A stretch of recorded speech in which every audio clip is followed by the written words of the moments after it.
जुबेर साहब, एक और जो इशू है वो है टैक्स कलेक्शन का हमारे जी। पास। और पिछले कुछ बरसों से एफबीआर ने जिस तरह से आईएमएफ ने डंडा दिया हुआ है और उसने एफबीआर ने फिर डंडा वो नीचे मुंतकिल किया हुआ है।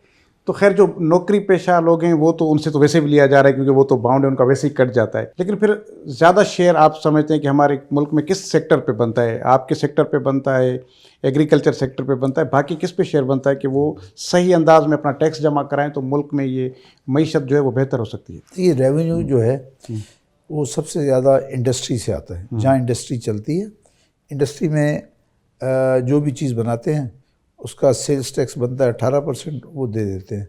और इंडस्ट्री जो है, मैं समझता हूँ 95% इंडस्ट्री जो है ना वो ईमानदारी से सही टैक्स भरते हैं। और सबसे बड़ा सेक्टर यही है। उसके बाद दूसरा सेक्टर जो है वो सर्विसेज का सेक्टर है। वहाँ से भी पेमेंट्स जो तकरीबन है हो रही है। हो रही है, कोई ऐसा नहीं है। जो सबसे ज़्यादा तकलीफ है वो सैलरीड मैन को, जो जो लोग सैलरी लेते हैं ना, उनसे तो गवर्नमेंट ने इस साल लास्ट जुलाई में टैक्स बहुत बढ़ा दिया। और जिसकी वजह से उनको तकलीफ है और वो बिल्कुल बेचारे तक जो सैलरीड लोग हैं वो बहुत परेशान हैं। उसमें गवर्नमेंट को चाहिए कि अभी जो नया बजट आएगा जून में, इनको चाहिए कि सैलरीड का जो टैक्स है वो कम करें। बहुत ज़्यादा अभी जो है बहुत ज़्यादा टैक्स है, ये कम होना चाहिए। इसके बगैर काम नहीं चलेगा। और वैसे आप समझते हैं कि इंडस्ट्रीज़ को या बाकी सेक्टर्स को कोई टैक्स छूट की ज़रूरत है या वो ठीक है कि वो बढ़े नहीं, ये भी ठीक है? इंडस्ट्री पे जो टैक्स लगे हुए हैं ना, वो अब उसको यूज टू हो गए हैं। मतलब वो बोले यार है ये टैक्स देंगे, टैक्स वो देते रहेंगे।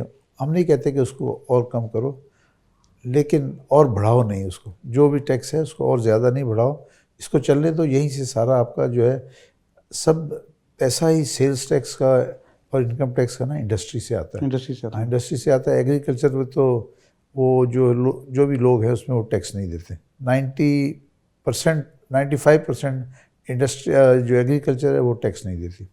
और उसकी वजह ये कि उनकी सारी लॉबी जो है बहुत स्ट्रॉन्ग लॉबी है। वो लोग कौमी असेंबली में बैठे होते हैं, सेनेट में बैठे पॉलिसी मेकर्स होते हैं। पॉलिसी मेकर तो वो अपने आप को टैक्स के उसमें लाते ही नहीं है। मामला तो चल रहा है। अब मेन चीज़ जो है ज़्यादातर वो सर्विस सेक्टर है कि सर्विस सेक्टर से आप जितना टैक्स ले सकते हैं उससे ज़रूर लेना चाहिए।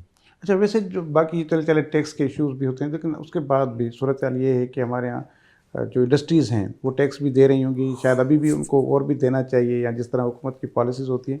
लेकिन उसके अलावा और भी इंडस्ट्रीज़ की बहुत सारे बायलॉज हैं जिसमें उनको उनको वर्कर्स को प्रोटेक्शन देना है। उनके रोज़गार के मामले में वो हमारे पास जब भी दिल करता है किसी को भी वो निकाल देते हैं। या फिर उनको एक बड़ा जो इशू है वो हमारे पास जो इस वक्त एनवायरनमेंट का है कि वो बहुत सारे इंडस्ट्रीज़ ऐसी हैं जो ट्रीटमेंट प्लांट्स नहीं लगाती, जिसकी वजह से माहौलियात आप देखेंगे ग्लोबल वार्मिंग कहाँ तक पहुँचे। हम क्लाइमेट चेंज को फेस कर रहे हैं, उसमें क्लाइमेट चेंज में ज़्यादातर सबब जो है वो इंडस्ट्रीज़ हैं। सही बात। तो उसको आप जो इदारों में बैठे हैं, आप FPCCI में रहे हैं, उसके प्रेसिडेंट रहे हैं और बाकी बहुत सारी इस तरह की आपकी तंजीमें हैं, तो वहाँ बैठकर इस पर बात होती है, इस पर कोई कि यार ये किस तरह इस पर इसको बनाया जाए, अमल दरामद किया जाए? देखिए, जो तो बड़ी इंडस्ट्री है, बड़ी इंडस्ट्री ने अपना ट्रीटमेंट प्लांट लगाया हुआ है। वो जब उनके प्रोडक्शन होती है तो जो वाटर निकलता है, वेस्ट निकलती है, वो उसको ट्रीट करते हैं। ट्रीट करके फिर उसको जो है उसमें आगे प्रोसेस करते हैं, फिर डालते हैं। लेकिन सब इंडस्ट्री नहीं है। जो बड़ी इंडस्ट्री है उसने तो 100% लगाया है। मीडियम साइज इंडस्ट्री है उसमें भी 50-60% लगा हुआ है। छोटी में नहीं है क्योंकि उनके पास इतनी इनकम ही नहीं होती कि वो ट्रीटमेंट प्लांट लगाएं।